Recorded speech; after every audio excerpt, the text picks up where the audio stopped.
को जय मसीह की हमारे YouTube चैनल पर आप सबका स्वागत है। प्रिय भाई और बहनों को, अगर आप हमारे चैनल पर नए हैं तो वीडियो को लाइक, शेयर और सब्सक्राइब जरूर करें। याकूब 3, जीभ को वश में करना। हे मेरे भाइयों, तुम में से बहुत उपदेशक न बने, क्योंकि जानते हो कि हम उपदेशक और भी दोषी ठहरेंगे।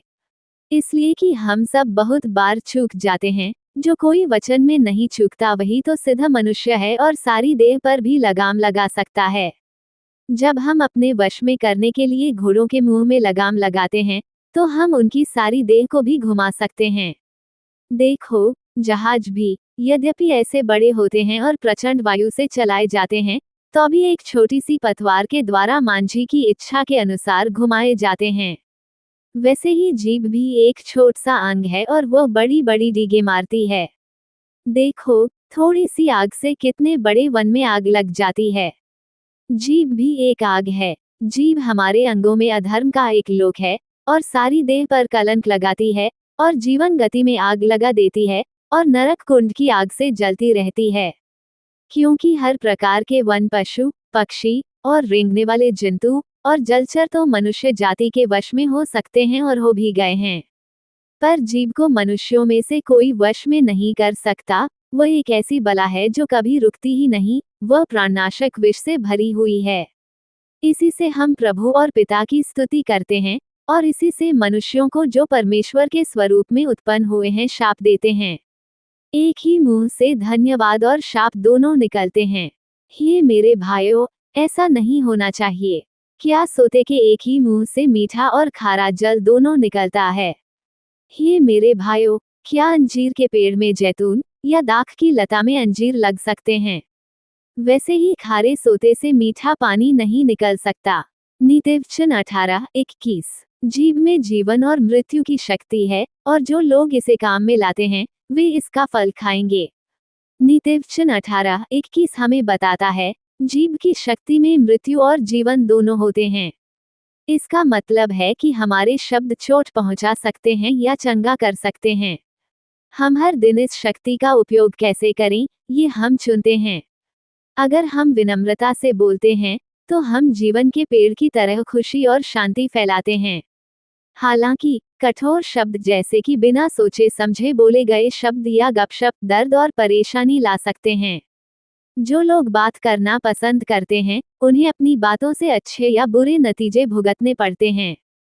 समझदारी भरे शब्द दोस्ती को मजबूत बना सकते हैं और दूसरों को प्रोत्साहित कर सकते हैं, लेकिन लापरवाही से बोले गए झूठ गुस्से और उदासी का कारण बन सकते हैं।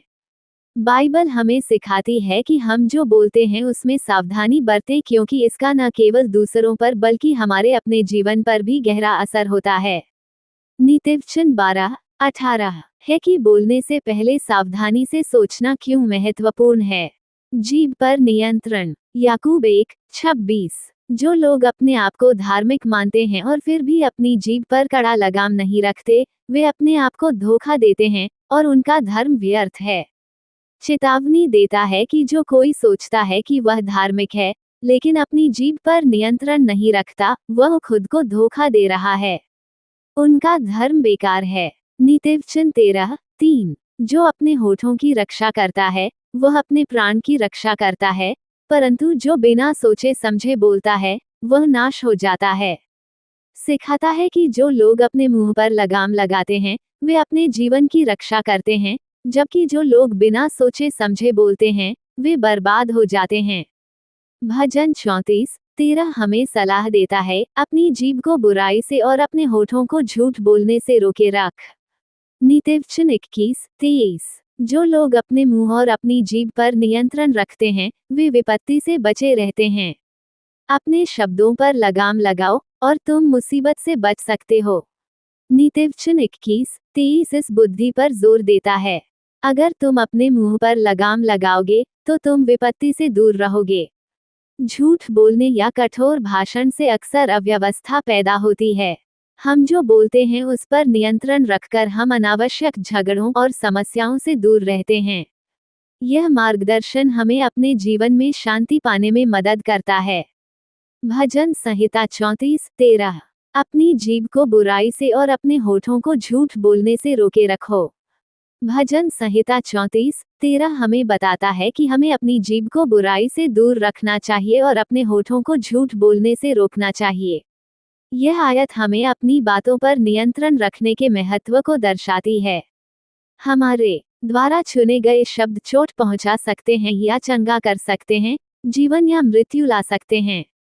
धार्मिक भाषण इफिसियों 4:29 कोई बुरी बात तुम्हारे मुंह से न निकले, पर आवश्यकता के अनुसार वही निकले जो उन्नति के लिए उत्तम हो, ताकि उससे सुनने वालों को लाभ हो। इफिसियों 4:29 हमें अपने शब्दों पर ध्यान देने के लिए कहता है। ऐसे बोलें जो लोगों की मदद करें और उन्हें प्रोत्साहित करें। नकारात्मक या भ्रष्ट भाषण से बचें। शब्दों में शक्ति होती है, वे आशीर्वाद या शाप लाते हैं। अपनी जीभ पर ध्यान देने से उपचार और ज्ञान प्राप्त हो सकता है। ये श्लोक हमें याद दिलाता है कि बोलने से पहले सोचना चाहिए, दूसरों के साथ दयालु और सकारात्मक व्यवहार करना चाहिए। कुलुस्सियों 4:6 तुम्हारा बोल सदा अनुग्रह सहित और सलोना हो, कि तुम्हें हर एक को उचित रीति से उत्तर देना आ जाए। कुलुस्सियों 4:6 विश्वासियों से अनुग्रह के साथ बोलने का आग्रह करता है। शब्दों में नमक होना चाहिए, जिससे दयालुता और बुद्धि झलके। इस तरह से बोलने से हमारी बोली यीशु मसीह की शिक्षाओं के अनुरूप हो जाती है। अनुग्रहपूर्ण शब्द प्रभु के बारे में प्रेम और सत्य फैलाने में मदद करते हैं। वे घृणा, मूर्खता या पाप से बचते हैं। ये वचन हमें याद दिलाता है कि हर शब्द दूसरों को ऊपर उठाने दें और हमारे दैनिक जीवन में परमेश्वर की कृपा को प्रतिबिंबित करें। नीतिवचन 15:1 कोमल उत्तर से क्रोध ठंडा हो जाता है, परंतु कटु वचन से क्रोध भड़क उठता है। नर्म जवाब गुस्से को दूर भगाता है।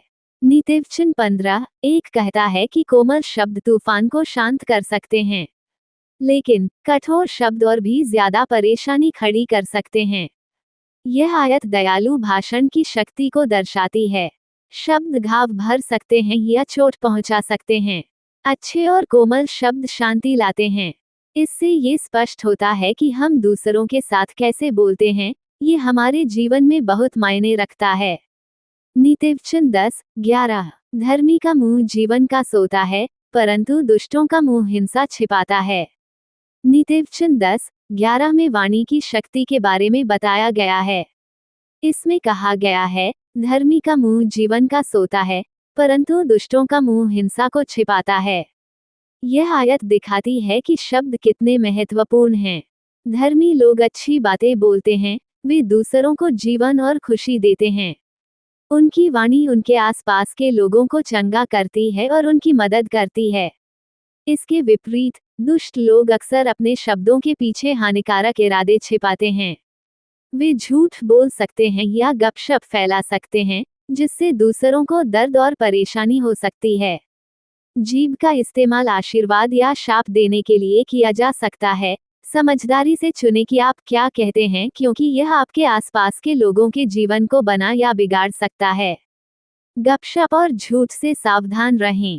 नीतिवचन 16:28 एक विकृत व्यक्ति झगड़े को जन्म देता है, और गपशप करीबी दोस्तों को अलग कर देती है। उपद्रवी व्यक्ति झगड़े फैलाता है, गपशप झगड़े को बढ़ावा देती है, जिससे करीबी दोस्ती टूट जाती है। बुरी बोली को दुष्ट और नुकसानदेह बताया गया है, और झूठ बोलता है। बाइबल की यह आयत बुरे लोगों और अच्छे लोगों के बीच तुलना करती है। इसमें कहा गया है कि जो लोग ईमानदार और अनुशासित होते हैं, वे ऐसे व्यवहार से दूर रहते हैं। धर्मी लोग अपनी जीभ का इस्तेमाल शांति और सच्चाई के लिए करते हैं, नुकसान पहुंचाने या झूठ फैलाने के लिए नहीं। भजन संहिता 141:3 परमेश्वर से हमारे शब्दों की रक्षा करने के लिए कहता है, ताकि हम दुष्ट भाषण के इस जाल में न फंसें।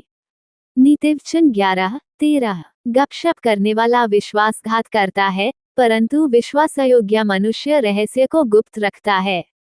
नीतिवचन 11:13 गपशप के खिलाफ बोलता है। इसमें कहा गया है, गपशप करने वाला भेद खोल देता है, परंतु विश्वासयोग्य मनुष्य भेद छिपा रखता है।